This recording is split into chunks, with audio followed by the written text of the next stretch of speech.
El Eterno te bendiga de manera muy especial, tu amiga y hermana Abigail Cubilete desde la República Dominicana, una vez más por aquí con una nueva entrega. Qué bueno poderte saludar a la distancia. Recibe un cálido abrazo de mi parte para ti. Hoy queremos hacer algo totalmente diferente y vamos a compartir cinco principios que debemos de tener a la hora pues de entrar a orar, pero no sin antes pues darle las gracias al Dios Todopoderoso por permitirnos en esta ocasión una vez más podernos reunir, poder estar aquí para adorar, para glorificar su nombre, porque todo lo que hacemos lo hacemos para alabanza y glorificación de quien es Él.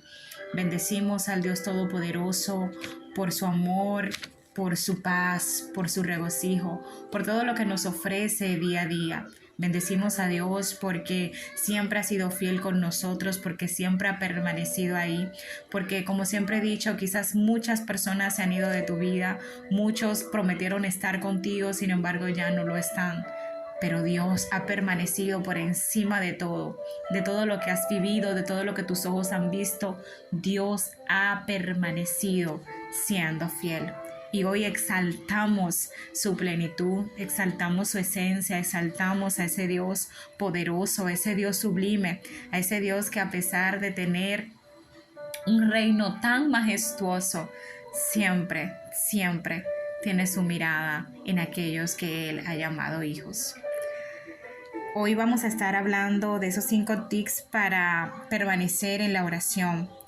Y una de las primeras cosas que yo he identificado, a mí me ha servido muchísimo a la hora de estar en la oración, es romper con la distracción.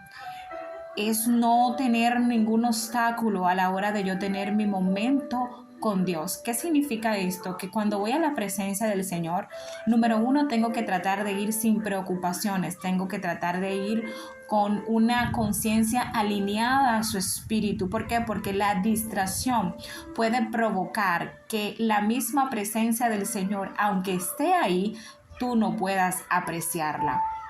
La distracción provoca que muchas veces el Espíritu de Dios no podamos escuchar qué es lo que quiere hablarnos, qué es lo que quiere revelarnos. ¿Por qué? Porque nuestros pensamientos están sumergidos en otras cosas. Nuestra mente, nuestro corazón y nuestro espíritu, aunque quizás se apartó para estar con el Señor, no está ahí relativamente. Y vemos el caso de aquella mujer llamada Marta que se encuentra en Lucas capítulo 10, versículo 40. Marta dice que comienza a hacerle unas interrogantes a Jesús y comienza a decirle, mira, Jesús está ahí, Jesús está hablando de la palabra, Jesús está en la casa de Marta, Jesús está relativamente hablando de lo que es el reino de Dios y su justicia.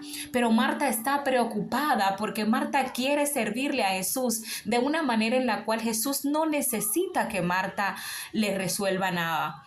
A Marta le preocupa que mientras ella está afanada, mientras ella está involucrada en todos los quehaceres de la casa, su hermana María está pendiente a lo que sale de la boca de Jesús. Y Marta entiende que es mejor atender al maestro, darle de comer, quizás lavarle su túnica o hacer cualquier servicio natural que estar escuchando la palabra que salía de la boca de Jesús. Si algo he entendido es que la fe viene, ¿por qué? Por oír la palabra de Dios. Si nosotros negamos nuestros oídos a lo que el Padre nos está hablando, aunque usted y yo sirvamos en su reino y estamos divorciados, si servimos pero no obedecemos, si servimos pero no estamos activos en lo que es escuchar su palabra, entonces de nada sirve el servicio. Marta entendía que lo que ella estaba haciendo para Jesús era más relevante que lo que estaba haciendo María. Me gusta porque Jesús le deja claro a Marta y le dice, mira, tu hermana ha tomado la mejor parte. Quizás ella no me está lavando la ropa, quizás no me está preparando el café, Quizás no está haciendo algo que se pueda ver naturalmente, pero ella ha tomado la mejor parte porque está concentrada en lo que yo le estoy hablando. Si tú eres de esas personas que quiere conocer el mundo de la oración, si tú eres uno de esos que quiere entrar a las profundidades del Espíritu, entonces una de las primeras cosas que debes de abandonar es la distracción. Entender que cuando entras a la presencia del Señor, tú no eres el hombre que es pastor, no eres la mujer que es profeta, no eres el evangelista, no eres el adorador, no eres el apóstol, no eres el sacerdote. Simple y llanamente eres un hijo que está dispuesto a escuchar qué es lo que el Padre quiere revelarle. Eres un hijo que está dispuesto a ir consagrado delante de su presencia, a rendirse delante de Él, a decirle: Padre, aquí estoy. Quizá no entiendo los tiempos, pero estoy aquí. Una de las cosas que a veces limita, como decía al principio, el mover del Espíritu Santo es la distracción. Hay mucha gente que entra a su lugar de oración, pero entra quizás pensando en el esposo, quizás pensando en los hijos, en que tiene que hacer la cena, en que tiene que limpiar la casa, en que tiene que mover esto, en que tiene que hacer una diligencia saliendo de ahí. No. Si vas a entrar al cuarto de oración, si te vas a ir al monte, tienes que olvidarte de todo. Si sacaste ese espacio para tenerlo con Dios, tiene que limitarte entonces a que ese espacio le pertenece a Él. Olvídate de las funciones ministeriales. Olvídate incluso de esas funciones de esposo y de esposa. Entra sin límites a su presencia. Marta entendía que su servicio era mejor. Entiéndeme esto, por favor. Pero Jesús la frena y le dice: tranquila, porque tu hermana ciertamente ha tomado la mejor parte. ¿Por qué? Porque todo lo que nosotros hacemos, que creemos que hacemos para el reino como servicio, delante de Él, queda como si nada, se puede desvanecer. Pero cuando usted y yo entramos a la presencia del Padre y estamos dispuestos a escuchar su voz, y su voz es inmutable en nuestras vidas, entonces tenemos el fundamento veraz, aquel que no se destruye con cualquier cosa, aquel que nos fortalece en los momentos difíciles.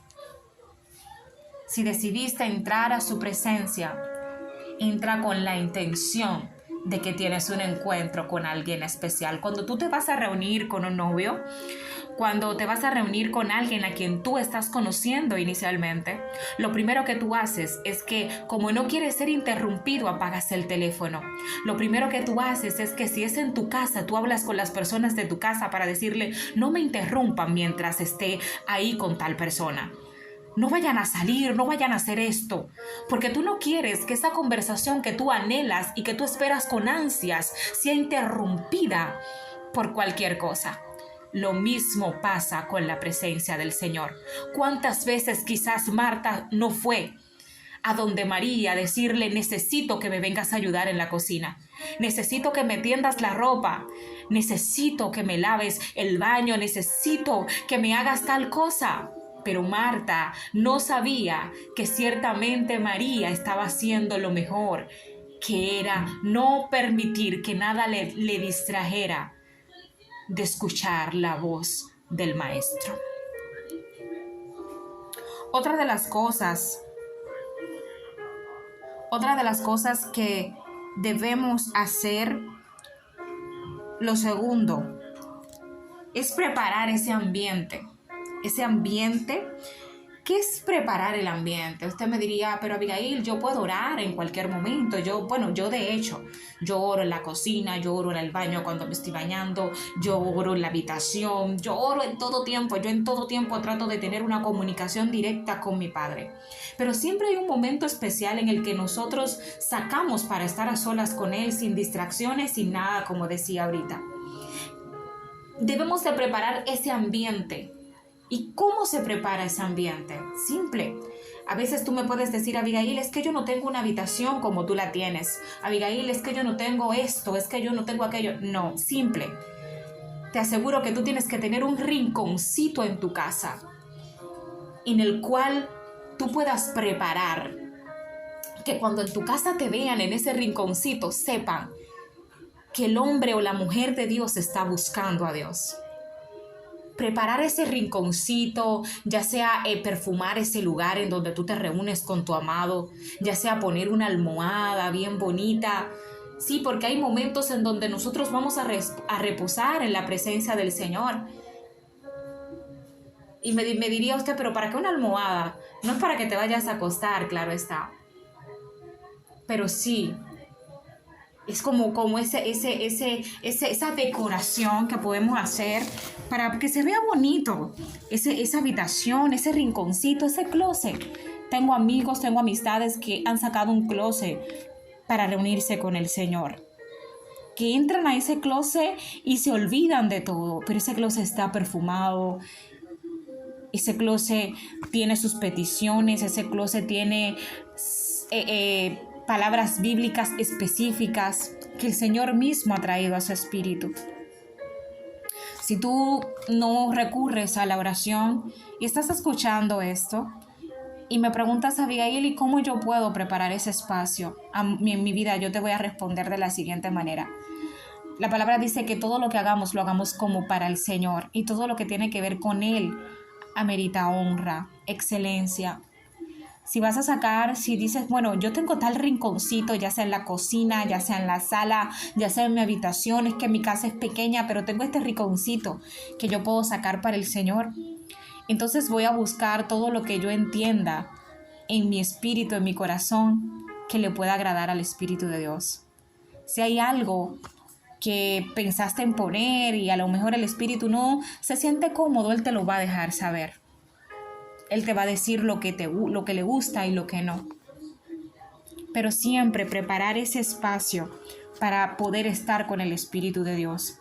Vemos que el Espíritu Santo es tan pero tan importante que aún Jesús siempre le habló a sus discípulos del Espíritu de Dios. Siempre le habló a sus discípulos del Espíritu de Dios. Lo hizo en Lucas 6:12. Lo hizo en Marcos 6:46 y también lo hizo en Mateo 14:23. Siempre Jesús quiso preparar a sus discípulos para cuando tuviesen ese encuentro con el amado Espíritu Santo. El Espíritu de Dios es súper importante. Era tan importante que el salmista David, en un momento de caída, en un momento de opresión, en un momento de soledad, en un momento de rechazo, aún por su mismo pueblo, le dijo al Espíritu, le dijo a Dios, aparta de mí lo que tú quieras, pero no apartes de mí tu Santo Espíritu. Porque ciertamente, cuando el Espíritu de Dios tiene relevancia en nuestras vidas, nuestra vida es distinta. Cuando somos dirigidos por el Espíritu de Dios, nuestras vidas no tienen el rumbo que siempre tuvieron o que en ocasiones movieron nuestra vida, sino que más bien cuando es Él quien nos dirige, todo es distinto. Pero debemos nosotros darle al Espíritu de Dios esa importancia que Él amerita. Aleluya. Lo tercero es anhelar su presencia. Anhelar su presencia. Hay algo que me gusta mucho y es que Juan 16:13 nos habla de cómo Jesús siempre se apartaba en el monte para estar con el Padre. Siempre Jesús se apartó. Es lo mismo que venimos hablando desde el 1, rompiendo con la distracción, desde el 2, que tiene que ver con preparar un ambiente para ti y para Él, y en este 3, que es anhelar su presencia, es apartarte con Él. Jesús, la palabra dice que estaba con la multitud, pero se apartaba de la multitud y se iba al monte, a lo secreto. Y allí anhelaba el renuevo de Dios. Allí anhelaba lo nuevo del Padre. Allí anhelaba lo que el Padre quería hacer. Allí conocía a Jesús, lo que iba a pasar al día siguiente. Me gusta algo mucho de Jesús y siempre lo he dicho. Y es que cuando ves el ministerio de Jesús, Jesús conocía las dimensiones. Él sabía cuando era tiempo de milagros. Él sabía cuando era tiempo de reprensión. Él sabía cuando era tiempo de mansedumbre y de compasión. Jesús conocía los tiempos, pero el que le hacía obrar en diferentes dimensiones era precisamente el Espíritu de Dios, era su Padre. Pero esto no acontecía porque sí, acontecía porque Jesús permanecía en el secreto. En este tiempo la gente quiere revelar poder. La gente quiere subir a un altar y que la gloria descienda. Pero para que esa gloria descienda en el público, primero tú tuviste que haberla anhelado en el secreto. Tuviste que primero haber tenido un encuentro con Él en el secreto donde nadie te veía. Porque el mayor ungimiento no es el que te hacen los hombres. El mayor ungimiento y reconocimiento es el que te hace el Espíritu de Dios cuando tú estás a sola con Él. Hay momentos en donde yo me he apartado a orar y yo he sentido literalmente como cae aceite sobre mi cabeza. Y he visto literalmente el cuerno siendo derramado sobre mi cabeza con aceite fresco. Y en ese momento siento que las cargas se van, y en ese momento siento que los aires cambian, y en ese momento siento que la atmósfera cambia. De repente me paro de ahí y comienzo, aleluya, comienzo quizás a ejecutar lo que tiene que ver con mi llamado. Profetizo.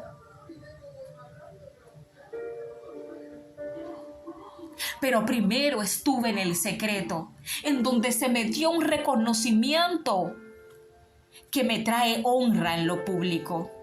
No debemos tampoco buscar a Dios ni anhelar la presencia del Señor para ser usados, para ser reconocidos por la gente. No debemos buscar su presencia o anhelar su presencia, aleluya, porque queremos tener los beneficios de Él, sino más bien porque le amamos. ¿Cuántas veces al día le dices a Dios te amo? ¿Cuántas veces al día le dices no puedo sin ti? ¿Cuántas veces al día le dices te anhelo? Ven y socórreme, lléname, envuélveme en tu presencia. Anhelar su presencia es enamorarse de Él. Anhelar su presencia es envolverte en Él.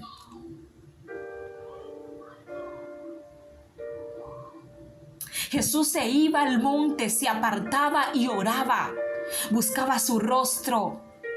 Los discípulos veían a Jesús manifestar dimensiones poderosas y los discípulos entendían que lo que hacía especial a Jesús era la manifestación que ellos veían en público. Y en el momento en el que Jesús los envió a orar, vinieron de allá para acá entristecidos porque no vieron manifestación como la de Jesús. Entonces allí fue en donde ellos entendieron que el misterio no estaba en manifestar los dones y los talentos. Entendieron que el misterio estaba en la oración. Y allí fue en donde le dijeron, enséñanos a orar. Y era lo que Jesús quería que los discípulos aprendieran. Jesús quería que los discípulos se apartaran. Jesús quería que los discípulos aprendieran en donde verdaderamente estaba el poder de Dios. En la oración, en anhelar su presencia, en llenarte más de Él, en enamorarte más, en envolverte en Él. Cuando tú lo anhelas, tú haces el primer tip, el segundo. Tú rompes con la distracción cuando tú no anhelas. Rompes con la distracción. Cuando tú lo anhelas, tú preparas ese ambiente. No porque, no porque tú, no, es que cuando tú lo anhelas, tú aprendes a conocer lo que a Él le gusta. Jesús decía, el ruido de la multitud fue muy bueno. Parafraseo un poco. Pero lo verdaderamente importante es estar en su presencia. Y otra de las cosas que nosotros tenemos que tener muy pendiente para perseverar en la oración es anular el orgullo. Es que Dios no habita o no puede manifestarse, no puede llegar a una invitación en donde Él sienta una raíz de orgullo. Dios detesta a los orgullosos. Dios no quiere saber de aquella gente que no es humilde, como dice Proverbios 8:13.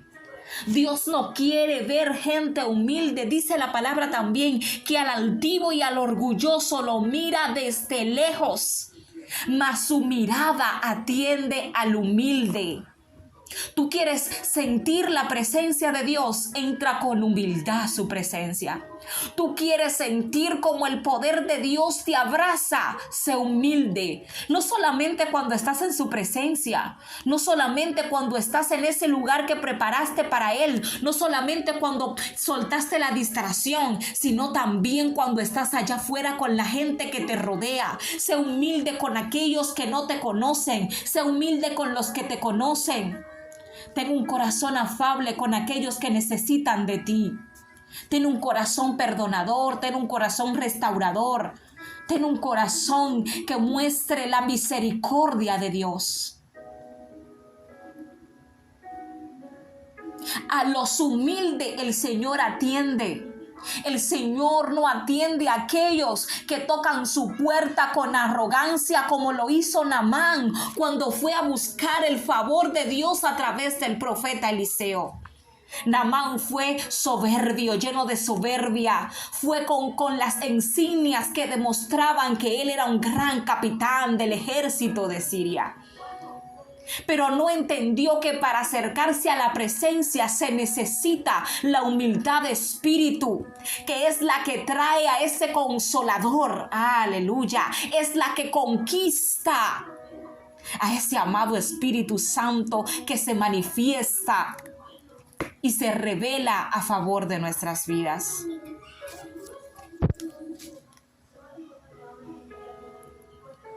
Anhela su presencia, sí. Rompe la distracción. Prepara ese ambiente, pero sé humilde. No importa cuánto Dios te use, nunca elijas servir al que te honra por encima que del que te deshonra. Ámale, bendícele. Si tienes cómo, hazle entender su error, como en muchas ocasiones hizo Pablo con muchos de quienes le seguían. La humildad te hace no mirar de dónde puedes sacar beneficio. Eso lo hace el orgullo. El orgullo te hace solamente mirar a aquellos que están al nivel que tú entiendes que estás. El orgullo te hace responderle con rapidez a aquellos que tú entiendes que están al nivel en el que tú estás.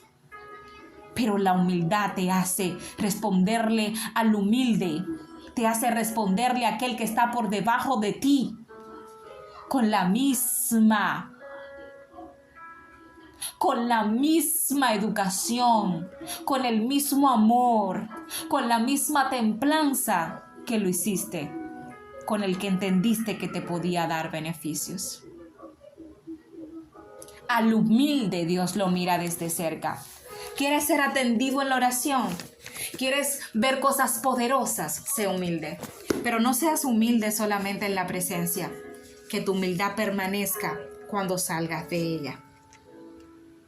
Y lo número 5 que debemos de tener pendiente si queremos perseverar en la oración es tener expectativas altas. Hay gente que entra a la oración sin ánimos de nada. Hay gente que entra a la oración entendiendo que va a salir de la misma manera. Hay gente que entra a la oración y no sabe ni lo que va a hablar, porque entiende que nadie lo va a escuchar. Hay gente que entra a la oración entristecidos. Sécate las lágrimas, muchacho, muchacha.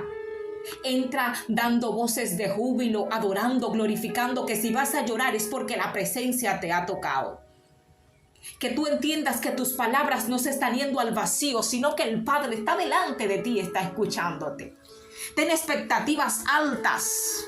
Si entraste por un milagro, no te muevas de ahí hasta que no veas, hasta que no recibas la llamada que estás esperando. No sueltes la oración hasta que no veas los resultados que tú anhelas en tu corazón. Esas expectativas no pueden menguar. Jairo fue a buscar a Jesús, ay Dios amado, porque había escuchado que Jesús sanaba. Jairo fue a buscar a Jesús porque había escuchado que Jesús, ay Dios mío, que Jesús provocaba que el que estaba ciego viera, que el que estaba sordo escuchara, que el que estaba cojo caminara, que el que estaba inválido y estaba en parálisis mental saliera de esa parálisis, que el loco volviera a su sanidad. Ay, Dios mío. Pero Jairo no fue con la expectativa de que Jesús también resucitaba.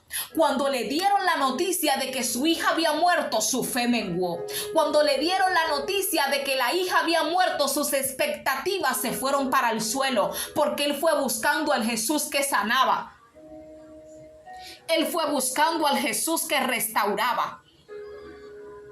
Él fue buscando al Jesús que daba palabras de alientos, pero no fue buscando al Jesús que resucitaba. Si vas a entrar a la presencia, tienes que hacerlo con expectativa. Si vas a entrar a la presencia es sabiendo que Él no solamente sana, Él también restaura. Pero Él no solamente restaura, Él también resucita. Si vas a entrar, hazlo con todas. Ay, no, es que Jesús solamente sana, no me puede restaurar el matrimonio. No, el mismo Jesús que restaura, el mismo Jesús que sana es el que restaura. El mismo Jesús que restaura es el que sana. Y el mismo Jesús que restaura, sana y liberta es el que resucita. No le pongas limitaciones a Jesús. No le pongas limitaciones a su presencia. En día, me parece que fue hoy mismo, que vi un video en donde alguien fue a llevar un niño a donde un pastor, que Dios usa mucho en la oración para sanidad. Y cuando el pastor le dijo, yo no tengo nada que darte, al hombre se le fue el gozo del rostro. Dios mío. Se le fue el gozo del rostro porque entendió que había viajado desde tan lejos para buscar un milagro para su hijo y que se lo estaban negando en la cara. Las expectativas se le vio en el rostro que decayeron. Lo que el hombre no sabía era que el pastor le estaba diciendo que él no podía darle el milagro porque ya el milagro había sido hecho. Ah, Dios amado, en el momento en el que él salió de su país para llevar la niña allá, no porque el pastor, aleluya, no sé si usted me puede entender, sino que su fe quedó expuesta. Dios vio su nivel de fe. Él no fue con la expectativa de que el pastor era el superpoderoso, sino de que él sabía que Dios usaba a ese hombre de Dios. Y que si lo podía hacer, lo pudo haber hecho con otros. También su hija podía salir beneficiada de lo que ese hombre porta de Dios. Lo que él no sabía es que cuando él entró por la puerta de la iglesia con su hijo cargado, su hijo no caminaba, tenía problemas para caminar. Ay, Dios mío, él llegó con el niño como de 2 años cargado y nunca lo soltó porque el niño no sabía caminar. Lo que él desconocía es que cuando él llega al altar y le dicen que no, ay, Dios mío, ya el milagro estaba hecho. El mismo niño se le mete una inquietud. Ay, Dios. Y eso mismo era porque ya el milagro había sido hecho. El niño estaba inquieto, quería que su papá lo soltara y cuando lo soltó, comenzó a caminar. Si quieres permanecer y prevalecer en la oración, no sueltes. Entra creyendo en que Dios te va a hablar. Mira, con cualquier cosa el Padre te va a hablar. El Padre no va a dejar pasar por alto el que tú hayas decidido buscar su rostro. Echa fuera todo el temor. Echa fuera la angustia, porque dice Dios en su palabra que Él no nos ha dado espíritu de cobardía, sino de amor y de dominio propio. El dominio propio nos hace sacar el temor hacia afuera y comenzar a creer que Dios está haciendo algo con nosotros, que mientras nosotros estamos ahí, en ese lugar que reservamos, que anhelamos y pusimos para el Padre, mientras estamos ahí de rodilla, el Padre está haciendo algo. Quizás nuestros ojos no lo están viendo, quizás nuestros oídos no están escuchando nada, pero ciertamente no quedarás sin recompensa. Te bendigo en el nombre poderoso de Jesús. Que el Dios Todopoderoso siga resplandeciendo sobre ti. Recuerda que el que ama la oración, ama la comunicación directa con Dios.